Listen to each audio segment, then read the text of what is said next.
Good morning, good afternoon, good evening. Welcome wherever you are in the world. Welcome again to another Open Learning Campus webinar. My name is Rob Richards. I'm here to kick off a webinar series on the PPP selection process, specifically focused on PPP identification and screening methodologies, screening tools, etc. Today we're going to start out with Afghanistan, and I'm joined by Andrew Jones. Welcome, Andy. Thank you. Andy is an infrastructure specialist who's been advising across Africa, the Middle East, and South Asia on PPP and infrastructure issues for the World Bank, PPP, CCCSA, and TNC. He's a leading part of the implementation of legal and institutional reform for the program for the Afghan government to facilitate private investment in infrastructure. And Andy also supported the concept development and operationalization of Jordan's PPP unit. So welcome again, Andy. Thank you. I guess we'll go ahead and kick it off with your presentation, if you don't mind. Perfect. Yep.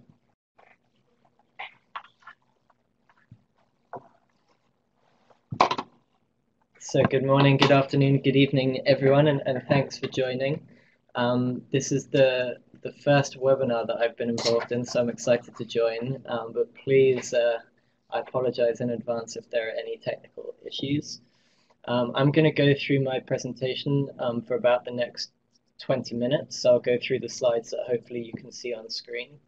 If you have any questions about anything that I talk about or any of the slides, please just put a message in the chat box, and we will attempt to answer all those questions at the end of the presentation. So without further ado, I'm going to talk about the World Bank's experience in developing the PPP program in Afghanistan, going right through from kind of the context in which the program was developed, and then talking about the specific support that we gave to the government and where things stand now, so where we are in the process. So in terms of Afghanistan's country overview, probably everyone is aware that it's obviously an FCS, or fragile country.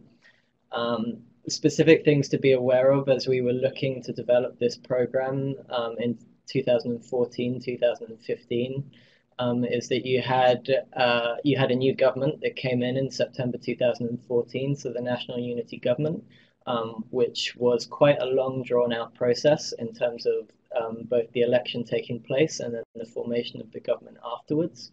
That government, once it was formed, prioritized and gave a paper to donors on private sector-led growth, in which PPPs were identified as a specific mechanism in which the government could attract private investment. So that was on the positive side. On the negative side, though, you did also have at the same time the drawdown of international troops from Afghanistan, from the NATO mission, which had created two challenges. One was obviously security, with the Afghan military having to take over that role. And the second one was economic, just purely because the number of soldiers in the country created something of economy of themselves. So you'll see from sort of 2003 to about 2012, there was a growth rate in Afghanistan of over 9% a year. 2014-15, that fell to around 1% per year due to the security and economic challenges. In terms of their infrastructure, as is common, I think, in most FCS countries, particularly low income, you had quite low access to most core infrastructure. So energy, probably 35 to 40% access to an energy connection. About 60% of people had mobile phones. Only about 25% of the roads were paved. So there are huge infrastructure needs in Afghanistan. And that was one of the reasons why the government approached us in kind of late 2014, early 2015 to help them further develop the PPP program. So that's kind of where the story starts and the context for the World Bank getting involved in Afghanistan. But Afghanistan itself had been working on its PPP program prior to our engagement. So they had had some support from DFID, the British Development Agency, and they had formed a PPP unit within the Ministry of Finance. Unfortunately, that the PPP unit where it was sat within the budget department, which was one kind of limited department within the Ministry of Finance, and it only had a limited number of staff. So when we went to see the PPP unit, there was very much the sense that this was, three guys sat in a corner office in the corner of kind of the least important building in the Ministry of Finance. So that was one of the immediate challenges. They'd also started drafting PPP regulations. That had begun as far back as 2013, and it was actually led at the time kind of strangely by the Ministry of Public Health. Normally, you'd think that a kind of cross-sectoral regulation like this would be led by a cross-sectoral ministry. So typically, that might be the Ministry of Finance. But in this case, it was the Ministry of Public Health, and that was because they'd received lots of training and funding from another donor, from USAID, and had established their own PPP unit within the Ministry of Public Health, and they were perceived to be kind of the experts on PPPs in Afghanistan. So it was actually the Ministry of Public Health that started developing the PPP regulations. In terms of the PPP pipeline at the time, there was no real pipeline that had been developed. Certainly, if we'd gone in and asked the Ministry of Finance, can you give us a list of projects that you're looking at? They wouldn't have been able to give us a piece of paper or a document that would have showed that. And very much that was one of the core challenges that we found all the way through in Afghanistan, is that there is a general lack of infrastructure planning in the country, which then lends itself to then a lack of PPP pipeline planning as well. So you have quite a low capacity government that doesn't have too much in the way of revenue. So they're reliant on donors to provide quite a large proportion of their infrastructure financing. And donors, as you see in lots of countries, but specifically in FCS, where they are such a large part of the overall kind of infrastructure funding pie, donors focus typically on their strategic priorities and the projects that they're interested in to support the programs that they want. And it can come across as rather ad hoc and not necessarily in the broader interests of a coherent infrastructure planning process for the government. And then the sponsoring entities themselves. So in Afghanistan, you have obviously line ministries, you have a number of state-owned enterprises and state-owned corporations, and you also have local governments. When we talked to all of them, it was clear that the capacity was quite low across the board. And it was also clear that all of them saw PPPs kind of as a silver bullet, in the sense that all of them were suffering from budgeting issues, and they weren't seeing enough funding coming centrally from the government. So they saw PPPs as one way of financing their infrastructure in the absence of government or donor financing. So in that context, the World Bank and PF developed a technical assistance program that began in October 2015 was when we mobilized, but the program was developed over the 6 months that preceded that. And it was structured around 4 components, and those 4 components were designed based on the context that I've just discussed, so based on the needs that we saw in Afghanistan at the time. So on the PPP framework side, we committed to help the government finalize the PPP regulations that had been in draft form for a couple of years. And we also promised to help them finalize a PPP policy that would go hand in hand with the regulations.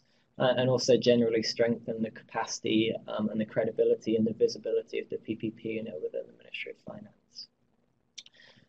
Then we also, given the capacity challenges, we also developed a capacity building program that started with a training needs assessment that basically assessed every key stakeholder in the Afghan government and tried to identify specifically their knowledge gaps and then design a PPP training program around that. But then the bulk of the program really is the lower two elements on this slide, and it's certainly the focus of this presentation today, which was to identify a pipeline of infrastructure projects that were potentially suitable to be developed as PPPs, and then develop a criteria and a tool that we could use to help the government prioritize those projects. And in the case of this specific TA program, identify two projects that we would select as kind of the first mover projects, and we would do further pre-feasibility analysis on those to develop them to a point where we believe that the government has enough information that they can take a decision on whether to move forward with the project on a PPP basis. So how did we go about the pipeline development process? So the first port of call was obviously to identify projects. And as I said before, there wasn't really a national infrastructure plan in Afghanistan, so there wasn't a document that we could refer to and say these are the 100 priority infrastructure projects in Afghanistan. Let's look at those and identify which ones may be suitable as PPPs. Unfortunately, it wasn't quite as easy as that. So we more or less had to go ministry by ministry and donor by donor to identify what the priority projects were that the government and donors were working on at the moment and what they were looking at over the short and medium term. To then develop and put together just an Excel spreadsheet that just listed all of those projects and find out as much information and data as we could about those. One of the major challenges that we had at this point was really capacity. So when we asked the government, or we asked each line ministry, what projects do you have, which do you think might be suitable as PPPs, it was quickly apparent that there was very limited capacity within each line ministry to be able to say, Project A makes sense, and we think this might be a good PPP candidate. There was really no ability for the line ministry to be able to say, this is suitable and these are the reasons why.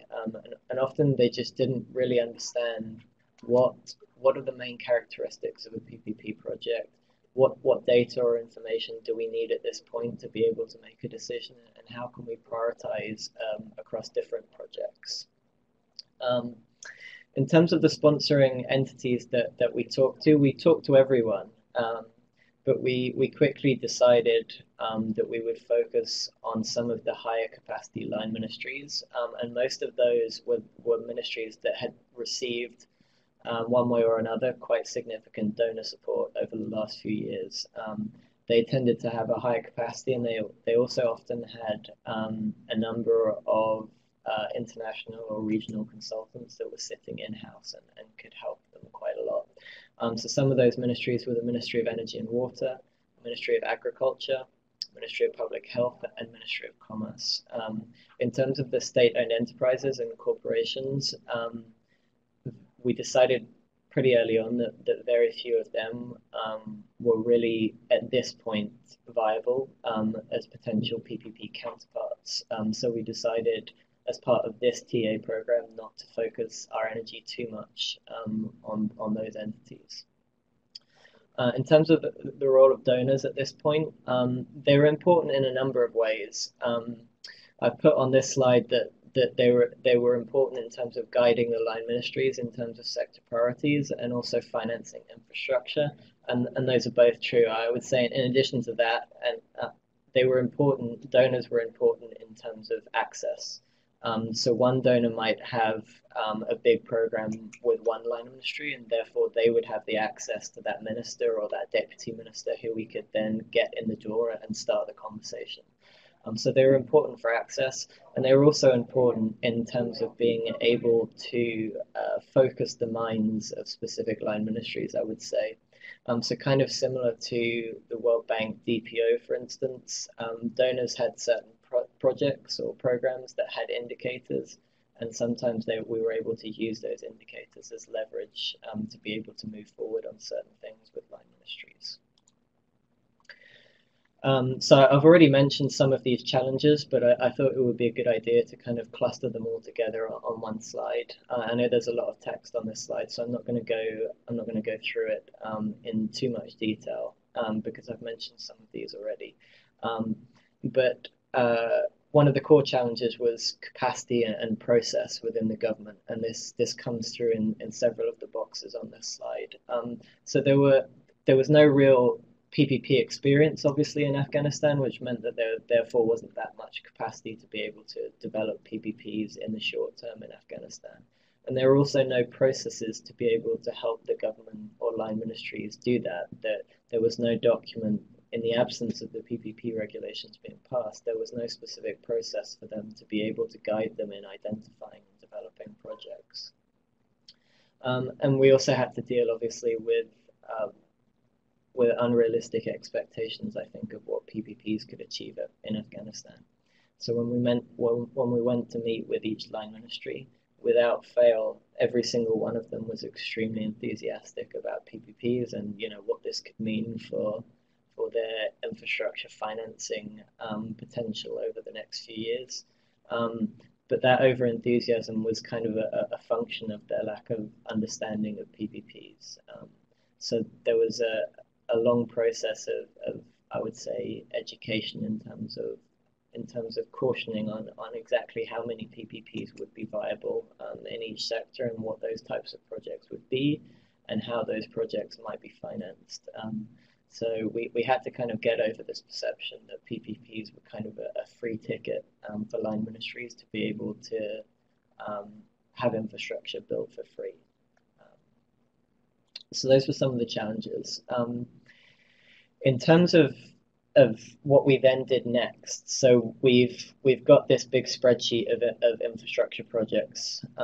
So then the next question is what do you do with that list of projects? So how do you kind of score? How do you identify which ones are suitable as PPPs, and can you develop some kinds of specific criteria that would help you compare projects against each other and then prioritize them? So in order to be able to come up with that kind of prioritization approach, the first thing that we had to do was develop some kinds of specific criteria for what was important in a PPP. So what were we looking for in each project? And as you'll see on these slides, I think a lot of the criteria that we came up with are kind of common or generic to how you would look at a PPP project in any country. But there were definitely some aspects that we had to tie quite specifically to Afghanistan and the specific context in Afghanistan. So for instance, on this slide, you'll see that one of the criteria was funding availability. So one of the challenges that we had here was that, first of all, the government of Afghanistan it was extremely budget constrained, so didn't really have any financing of its own to be able to support PPP projects. And the second challenge was that the government was under, and still is under, an IMF program that prevents them providing guarantees on any infrastructure project. So basically, the problem was the IMF program prevented the government from taking on debt, and debt in the understanding of what PPPs were, the IMF ruled that guarantees for PPP projects were not allowed and would only be approved by the IMF on an exceptional basis. So that kind of constraint in terms specifically of the IMF helped us to kind of develop specific criteria that would identify projects that would still be able to move ahead even under that IMF constraint. And you'll see that come out, I think, certainly in the project characteristic and the business model squares or rectangles on this slide. So what we're doing here is trying to define how suitable a project is to be developed as a PPP in Afghanistan. And in addition to the IMF constraint that I mentioned, we were also dealing with the general constraints or investment constraints in Afghanistan. So because it's an FCS country, because it's quite fragile, because there's continuing insecurity and instability, the investment environment is relatively poor, and you'll see that certainly in most of the doing business and other indices that are out there that rank countries on their environment. So private investment or private sector appetite certainly in Afghanistan is relatively low. So because of that, we were specifically targeting projects initially that were quite small and that required either no or minimal private investment. So we were looking for projects that really didn't put too much investment risk on the private sector, because we thought that initially those will be the most attractive and the most doable. So that's what we were kind of looking at here in terms of project suitability, and you can see on the project characteristics that we were generally looking for projects that were ready to go fairly quickly and that were quite small and manageable, and could help set up or had a reasonable expectation of success, so that we could help the government develop a track record of success. And then in the future, hopefully they could move to slightly larger and more complex projects. So what we did with all that criteria, and the next step that we helped the government with, was that we put all that criteria into an Excel-based tool that we called Project Suitability and Prioritization Tool. And I've put a couple of screenshots here on the slide that kind of hopefully help to show how the tool works. The key thing here, a couple of key things, was that we designed the tool to be as simple and easy to use as possible. And we didn't require the user, which would be a Government of Afghanistan representative, we didn't require them to have either too much PPP experience or too much data and information about the project. So there was a trade-off here in terms of wanting to make the tool as useful as possible, but balancing that with the constraints that we were working with. So all of the criteria that I mentioned on the last couple of slides were rolled into this tool, and then on a project-by-project basis, you can go in and you can click on each of these criteria and give a score, which is out of 5, and then those scores are all weighted. So in the end, you come up to a score, a final score at the end for each project, and obviously the higher the score, the more suitable we felt the project would be to be implemented as a PPP. Now, I think this tool was important in 2 ways, actually. The first was obviously just purely in us being able to prioritize projects, but it was also a very useful capacity building tool for the government. Because once you put the tool in front of someone and you gave them a laptop and you said, okay, go ahead, fill this in for project X in sector X, it really forced the user to think about the characteristics of the project and what was important on a PPP basis. So the important aspects of what makes a PPP doable are different to a traditional project. So it made them understand a little bit more, I think, and more practically what was important to see in a project, to then decide whether it was suitable or not to be developed further. So once we'd rolled all of our project long list through that tool, we kind of came up with then a ranking for all of those projects. And the next step in our TA program was to identify and prioritize 2 projects for pre-feasibility study.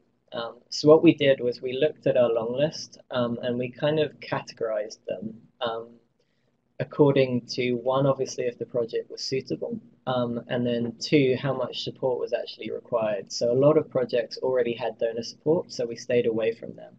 And we focused specifically on the projects in this box that is circled in red. And of those two projects, we actually chose the cold storage project and the gemstone bourse projects, which were both small projects that already had some donor support but needed much more support to be developed. And from there, we're now in the process of developing a pre-feasibility tool, which has the same intent as the suitability tool, and it's basically to be able to take the pre-feasibility studies that we prepared on those two projects and work out whether the pre-feasibility study answers all the questions that need to be answered at that point. So again, it's another very simple tool that actually takes an even more simplistic approach. So it's purely a traffic light approach here. So each question is asked, and if the information is in the pre-feasibility study, then you just click yes, and you get green. And the idea is, if there are any red boxes which indicate that there isn't information in the pre-feasibility study, then that's obviously a gap that needs to be filled before the project can move forward. So where are we now? So we've had quite a lot of success in terms of where the PPP framework stands. And I'm rushing a little bit now because we're running short of time. But although, and I won't go into the full story here, but instead of finalizing the PPP regulations, what actually happened is that we ended up supporting the development of a PPP law instead. And that was enacted in September 2016, so the beginning of September, so only a few weeks ago. And that gives kind of formal legal authority to the PPP framework and enables line ministries now to formally engage with the private sector on PPP projects. And the second thing that PPP law did was to establish what's been called a central partnership authority, which replaced the old PPP unit and is a much more visible and larger entity than the old PPP unit. So it currently has a staff of about 12 already, and that will go up to about 30 people.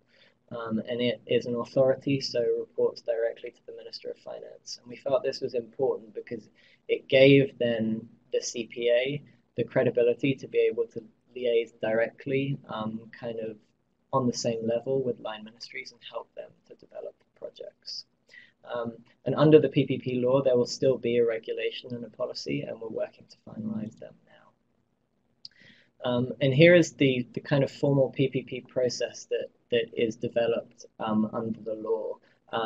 And interestingly, this process was kind of tweaked based on our experience practically of trying to identify and develop projects in Afghanistan. So specifically, the first couple of lines here, in terms of developing a concept, registering a project, and undergoing a feasibility study, we developed those processes and the approvals based a lot on the things that we'd learnt from doing the process ourselves and actually identifying and developing projects. So this process now is very well defined, and each line ministry has been trained on this process now, and they now know exactly what it takes and what they need to do to be able to develop a project. So wrapping up, in terms of the lessons learned, so I will caveat this and say that the TA program is not yet finished, so it will come to an end this December, and then there will likely be a second phase of TA support that will be provided. But lessons learned today, I've pulled out five here, and I'll go over each one briefly. The first one is about stakeholder commitment. I think this is really important in an FCS environment, and especially in an environment that's quite unstable politically. You need to really have very broad stakeholder support. So it's not enough to have one champion. It's not enough to have even the Minister of Finance or even the President saying, I'm really committed to PPPs. Because if that person changes overnight, then suddenly you're back to square one. So it was really important for us, and we've certainly put a lot of emphasis on developing champions wherever we could. So people that we knew were committed to the PPP program, and we knew that if one of those people changed, then we still had a contingency. We still had other people who we could work with immediately to pick up the pieces and keep moving forward on the program. The second lesson I've kind of already covered, and that's that creating very simple tools for the government is quite an easy thing to do. I mean, the tools are relatively simple, but it was a really critical part of our capacity building process in Afghanistan. It really wasn't until we gave the line ministries those tools that their eyes were opened really in terms of, okay, what does a PPP entail? What does a good PPP look like, and what information do we need? So that was really learning by doing is really a critical part of capacity building. And finally, I'll just say one more, which is about donors. Specifically in Afghanistan, donors are very important just because of the dependence of the government at the moment on the financing that donors provide. So on the one hand, in terms of PPPs, donors are very important because they potentially provide financing or subsidy that can be used to make a project viable. So that's on the positive. But on the second, on the kind of counter to that, donors have their own priorities. They have their own issues. Working with them can be very time consuming and complex. And they can distract the government away from things relatively quickly, depending specifically on the priorities of that donor. And their priorities can often change as well. So being engaged with donors is a very time-consuming process, but you hope at the end of it that it will be useful in terms of helping to develop PPP projects. So quickly, next steps. As I said, this technical assistance program will end at the end of December. And there will then be hopefully a second phase that will provide further support to developing projects. And in addition to the TA program, the World Bank is also preparing a project, which is the Public-Private Partnership Project #1, which has the handy acronym of PPPP1, which is currently under preparation at the moment and will go to board next year. And that project will provide financing for feasibility studies and transaction advisory that will hopefully help take a lot of the projects that we've developed on this pipeline so far through the whole process to tender and hopefully award. So with that, I'll wrap up and look forward to questions. Thank you very much, Andy, for that presentation. We're going to move on into questions, but just prior to that, just to give a little more background on this webinar series. Currently within the PPP CCSA, we are working on developing a screening tool that would help with identifying and screening projects before they enter into the costly and expensive feasibility study and analysis process. So we'll be examining over the course of this series different countries' approaches to how they identify and screen potential PPP projects. I thought it would be important to start out with Afghanistan and specifically to work with Andy on this because it really focuses on what the quintessential World Bank client is and helps really focus on work that we're already doing and will really influence that as it's going along. And so hopefully that will help answer some of the questions that you've asked in the long run. As Andy said, this is stage 1 of a multi-stage process in Afghanistan, and already there's some exciting and interesting lessons learned from that.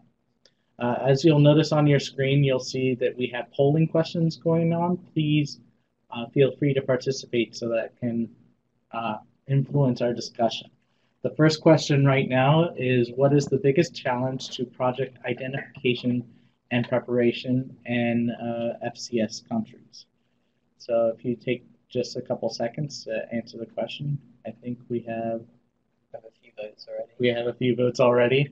We'll go into that, and then we'll get through these poll questions, and then I'll ask Andy some of the questions that you've been asking along through the presentation. So Andy, right now it looks like the leading answer is lack of PPP framework and processes. Yeah, so this is an interesting one because I think in terms of, if we just talk specifically about Afghanistan, I think probably the right answer is all of the above. In terms of what are challenges. What is the biggest challenge? I think on balance, I probably just about agree with the result of this poll. In the sense, I think for me, A and C were probably the two most important here in Afghanistan: lack of capacity and lack of PPP framework and processes. And I think they're kind of two sides of the same coin. So I think in Afghanistan we had on a person by person basis in my ministries we had quite low capacity. But we also had a situation where those people didn't have any processes to be able to guide them to actually develop and identify and develop projects. So I think I agree here that probably the lack of processes and the lack of framework was the biggest challenge. So hopefully what's quite exciting, at least in the Afghanistan context, is now that we do have a framework. It's still in the process of being developed, but the kind of bare bones are now there. So now anyone looking to develop a project in Afghanistan, if they ask what the process is, a document can be put in front of them. And this is the formal process, and this is what you need to do. So yeah, all of those issues all of those things that were mentioned there are challenges, but probably capacity and processes, I would say, were the biggest ones. Do you think the same?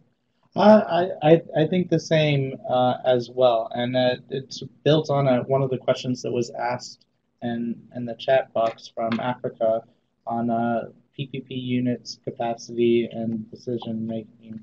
How did you build that capacity within the line ministry? And I think we've gone along those lines of addressing that. Of you need to have that institutional framework and the legal backing to be able to give them the line ministries the understanding and the tools to address these things. But maybe if you wanted to expand a little bit. Yeah, and I think as I said in the presentation, I think providing the practical tools is really important because in terms of how to build capacity, it's kind of a classic challenge, I think, in the World Bank, because just providing workshops and workshops and workshops over and over, I don't think, this is my honest opinion, I don't think builds too much actual capacity to be able to actually do things. So we decided quite early on in terms of what was our strategy for capacity building, that the best way to do it was, one, to have the line ministries and the PPP unit that subsequently became the CPA involved in everything. So getting them very hands-on and involved in stuff, even if initially they didn't really understand it, that process was very important. And then secondly, providing them tools that they had to use. Once you hand the controls over to someone, there's kind of a greater sense of accountability and interest in actually being able to do the things that is being asked. And we found that was really important in terms of building capacity. Excellent.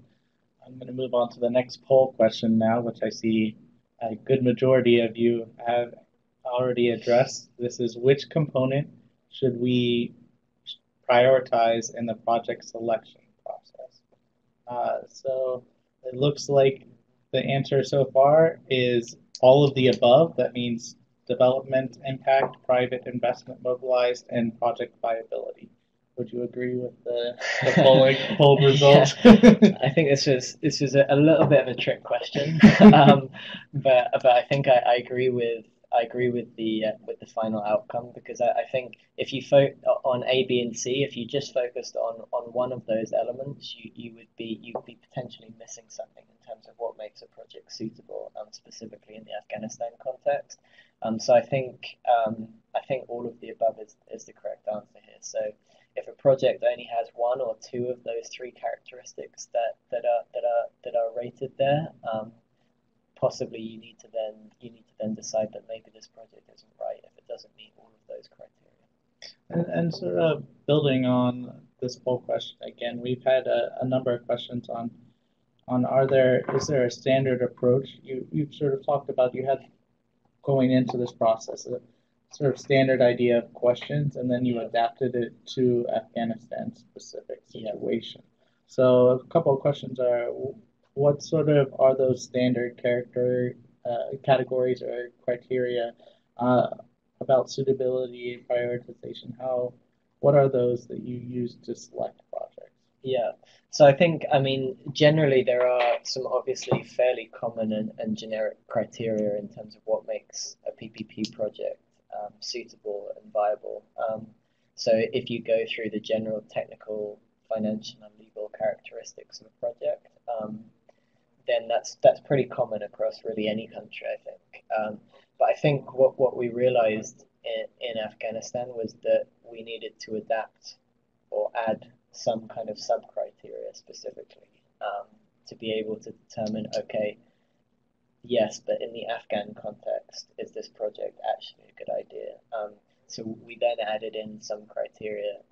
So obviously one of them I've talked about was related to the IMF constraint. The other was private investment. We decided fairly early on that we would be looking at quite small projects. And we would be looking at projects, if we could, that were user fee projects. So we're not availability based, again, because we were trying to get away from projects that required some kind of government support due to the IMF constraint. So we felt in a way that we kind of had to pigeonhole a little bit what the ideal projects were in the Afghan context. But having said that, a lot of the criteria that we used in our tool, probably 90% of them, 80–90% of those criteria are applicable across the majority of countries, I think.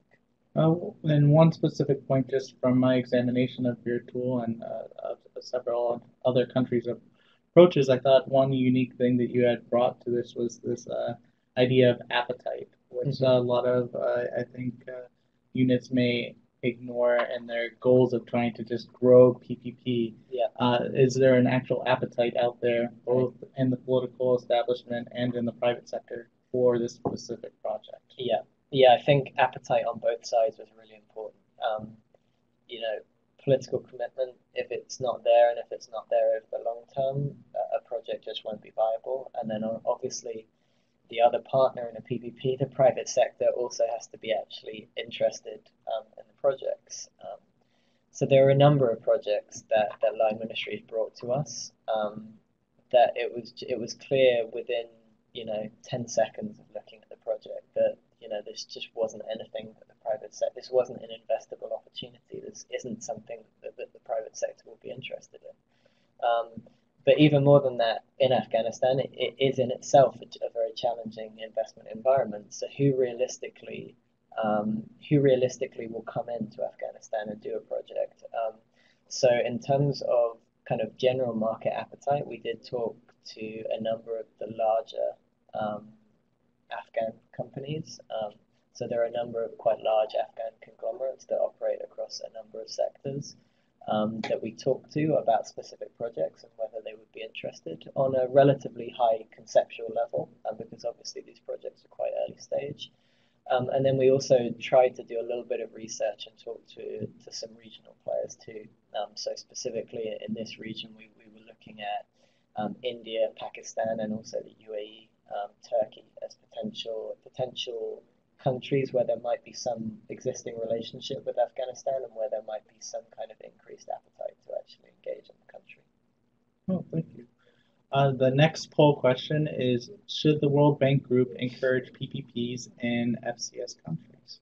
And we have almost 2/3 of you saying yes. So there is about a little more than a tenth saying no, absolutely not. And then about a fifth of you, a little bit more than that, saying not sure. So we both know in our work that this is a contentious issue sometimes. But I think it's a very good question to address. Should we even be pushing PPPs in FCS countries? Yeah. So we're in a challenging position here, given that we are working on PPPs in FCS for the World Bank. In general, I would say yes. I think in FCS countries, PPPs can be one mechanism that can be used to help mobilize financing for infrastructure projects.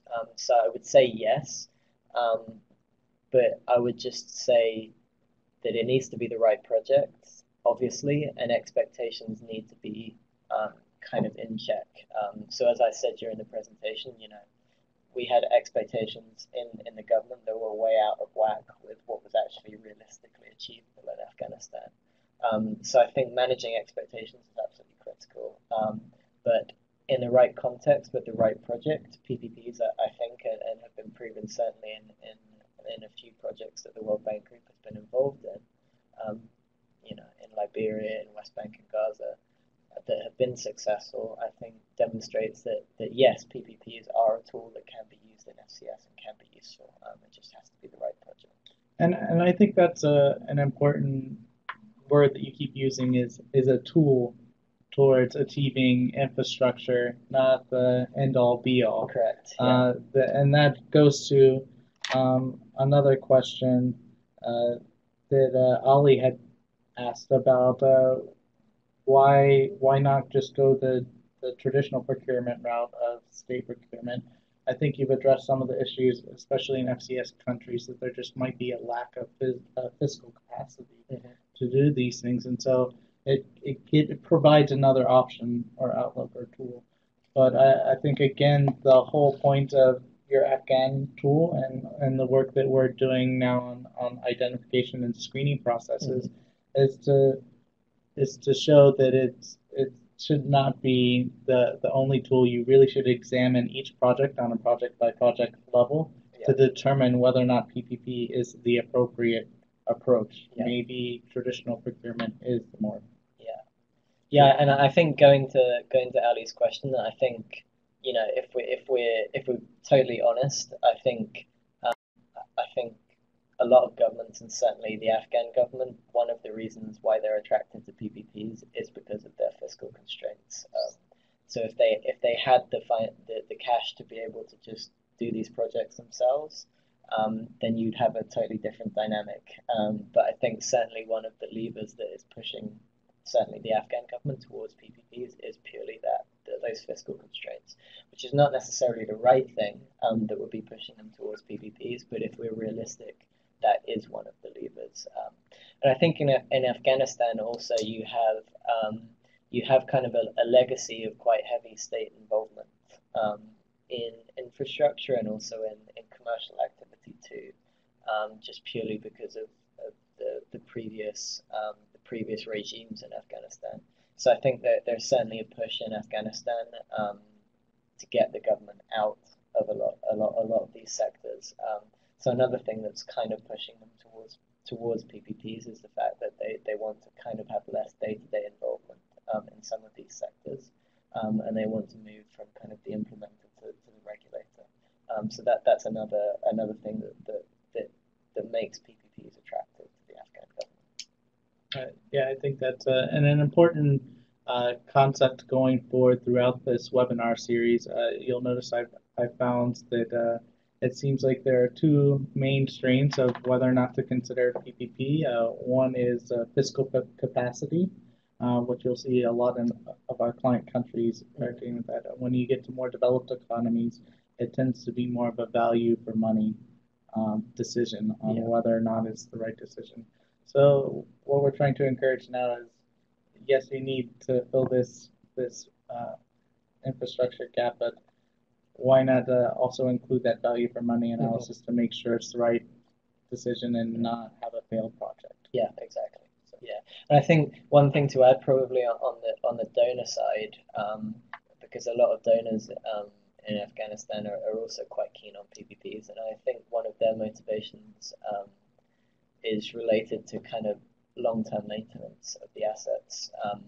So it's always a donor priority, especially in FCS countries, to disperse and get money out the door quickly. And one of the ways to do that is obviously to build things, to build assets. But the history of kind of building assets in Afghanistan has been relatively poor in terms of how they're actually maintained over even the short term. So I think a lot of donors have been burnt in terms of what they perceive to be kind of wasted investment, certainly since 2003. So when you talk to donors, a lot of their focus is on kind of long-term contracting and making sure that these assets, when constructed, are actually operated and maintained and actually fulfill their intended life cycle. You also, along these lines, had talked about improving stakeholder conversations and bringing everyone together. I was wondering if you could expand upon that a little bit. You talked about line ministries and all aspects of the government. Do you also include in this thinking the public itself, and maybe with this development of a pipeline, creating that PPP market out there so that you have private stakeholders entering in the conversation as well? Right. Yeah. So I think that's an important step. I think at the moment our engagement, certainly with non-government stakeholders, has been relatively informal to date. So it's just been, talking to potential developers, talking to some of the commercial banks in Afghanistan, but we haven't had any concerted kind of event or events that would bring all stakeholders together. We are planning one to be held in December. What we wanted to do kind of before we kind of did this whole kind of public unveiling was that we wanted to have made significant progress on the project side and also on the PPP framework side. So I think now, with the PPP law enacted and the Central Partnerships Authority in place, and with a pipeline of projects, we've decided that kind of now is the time to take this much more public and kind of broaden the stakeholder engagement that we've been doing so far. Excellent. I think that's going to go a long way to helping things improve. I had a quick question on the tools themselves. You said you go through and you have a score to determine 1 through 5. Do you have an explanation in the tool of what each of those scores mean? I guess to me, it's bringing how do you address subjectivity and making sure this is more of an objective tool to get be really helpful in getting a high quality project coming out of it. Yeah, that's a fair point. So I'd say when we were developing the criteria and the scoring, and when we were kind of deciding on the weighting of each criteria, we did work at that point with the PPP unit to kind of identify, what were the most important criteria, which should be highest weighted. And then we had 2 training sessions with all the line ministries on what the tool was, how it worked, and then we got them to use the tool using their projects. But I think there is subjectivity to that tool because we designed it to be used at a relatively early stage in project identification and development. So there's not necessarily too much data and kind of hard information about a specific project at the point that you would use that tool. So there is some subjectivity to it, and that's why even if you prioritize a project using that tool, then you still then need the next step is then the pre-feasibility study, which will then give you much more actual information about the project and hopefully remove some of the subjectivity to the scoring. But you have to find some way to be able to prioritize projects. And if we set the bar too high in terms of what information was available, you just wouldn't be able to rank any of the projects because there just wouldn't be that information available at that point. Thank you, very good. And then one final question, and then we'll wrap things up.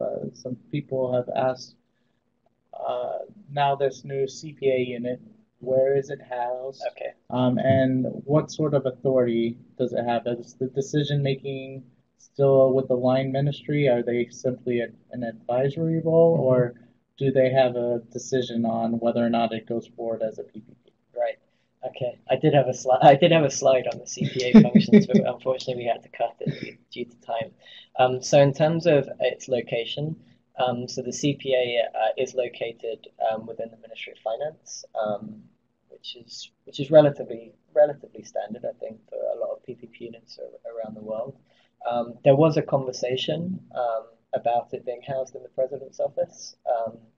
specifically in Afghanistan, the president is quite territorial and likes to bring things under his command.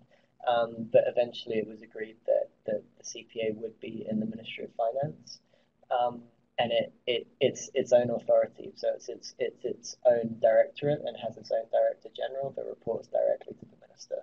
So it's relatively high level, and that means that purely on a bureaucratic level, it can go to the Ministry of Energy and Water and it can meet itself with the minister. Whereas before, when it was purely a unit within a department within the Ministry of Finance, it didn't have that authority to be able to really liaise on an equal footing with line ministries. In terms of its powers, so it's not the highest level approval. There are some steps in the PPP process. So there was one slide that I had on the process. So there is the Higher Economic Council and there's then the Cabinet. Those are the two highest decision-making bodies in Afghanistan, and some of the steps have to go through them. We try to minimize the number of steps that have to go through them purely for kind of time constraint basis. But the CPA is there to be kind of the receiver of projects from line ministries and the kind of first level review and approval. So all the projects themselves still belong to the line ministries. It's still the line ministries that develop and own the projects. But it's the role of the CPA to kind of provide them with guidance and help them along the process, as well as kind of early stage review of all the various documents that go into a PPP project preparation. Okay, excellent. Andy, thank you very much. Do you have any final words that you would like to say to wrap things up? No, I guess just to say that thank you for everyone that joined us today, and this project is still ongoing, and there's still lots that we hope to achieve. So hopefully in the future we can have another session to see where things stand in the future. Yeah, we'll have to look into that. Yeah. Thank you all very much for joining. I know there were a lot of questions that we didn't get to. As I discussed before, we'll have a few more webinars in the series going forward with examining other countries' processes. And I hope that your questions will be answered along the way. If not, so hopefully that will be answered along the way. You can have access to this webinar by going to the link that's projected on the screen right now, and this will be available made public within 24 hours. So it'll be up on the Open Learning Campus site for others to view. In addition, there's going to be a small questionnaire prompted to you at the end of this. We would really appreciate if you could answer those questions really quickly just to give us some feedback on what needs to be improved and what we can do better going forward. Thank you all very much again. Good morning, good afternoon, good evening, good night, and I look forward to seeing you again in the future. Thank you very much.